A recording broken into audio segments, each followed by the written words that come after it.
Hey everybody, it's Pete and Eleanor for Canine Wellness. So one of the most common things I hear from people is that their dog will only listen to them when they have food in their hands. There's a pretty easy fix for this, and in today's video I'm going to be showing you how you can change that.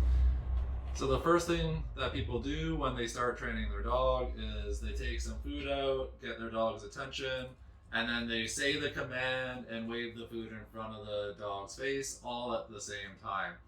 This creates some confusion, but ultimately the dogs usually sit because they want the food. But the problem is that the very first signal is the food being brought out. And without the food being brought out, the dog doesn't know what you're asking them to do. So when we start our training, we don't want to bring the food out until after they've already done the behavior. The easiest way we can do that is by introducing a reward marker. So I have a video on how I condition my reward markers, I'll link below. But once you have your reward marker, it allows you to tell the dog exactly when they've done the correct behavior and then bring the food out afterwards. So first let me show you an example of how most people train their dogs, and then I'll show you an example of how you can do the same thing with a reward marker and get a better result. So Ella.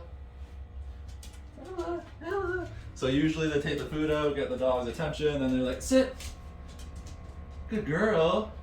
And so they bring the food out, ask for the cue, say good girl, not really well thought out. She sits, but the very first thing that she sees is the food, and so if that food doesn't come out, then there's no reason to sit. So if you want your dog to listen to you when you don't have food in your hand, when you're training, you want to make sure you're keeping in mind this simple formula. The very first thing needs to be your cue, then any help you need to give, such as a lure with some food, then your reward marker, and then at the very end, that's when you bring out the food. So let me show you an example of that. Ella, sit. Yes.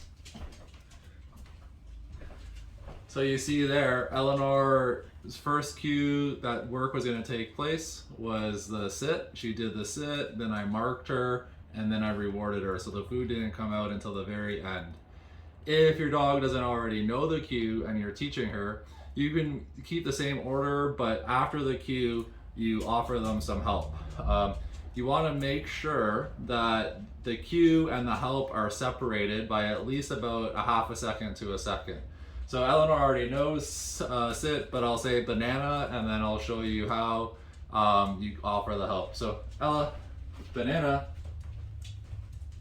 Yes. So in that example, she didn't know what banana meant. I gave her a half a second, then I showed her, then I marked, and then I rewarded. So when you start with a new dog, just keep that in mind, and then they should be listening to you without food in your hand, no problem. So that's it for today's video. Let me know how it goes in the comment section below, and don't forget to like and subscribe.